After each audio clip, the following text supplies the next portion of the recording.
Assalamualaikum warahmatullahi wabarakatuh. Perkenalkan kami dari kelompok 1 kelas 3B D4 Teknologi Kimia Industri. Di sini kami akan menjelaskan mengenai alat industri yaitu boiler pipa air, yang dimana kami akan membahas PNID dari boiler pipa air dan diagram kotak boiler pipa air yang ada pada boiler pipa air.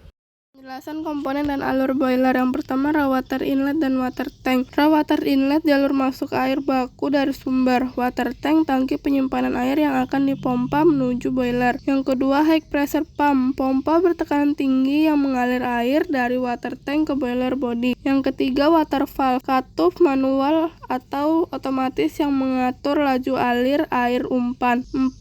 Gas supply dan burner. Gas supply jalur bahan bakar, bisa gas alam, minyak atau batu bara. Burner alat pencampuran bahan bakar dan udara menghasilkan api untuk memanaskan pipa berisi air di dalam furnace. Yang kelima, boiler body. Bagian utama boiler berisi pipa-pipa, water tube atau cell fire tube. Air di dalam pipa dipanaskan oleh panas pembakaran, perubahan menjadi uap. Waterline atau garis air dan fireline atau garis api ditunjukkan di gambar. Lalu yang keenam, steam header dan steam valve. Steam header pipa utama yang mengumpulkan uap dari boiler sebelum didistribusikan. Steam valve mengatur aliran uap ke sistem proses atau turbin. 7.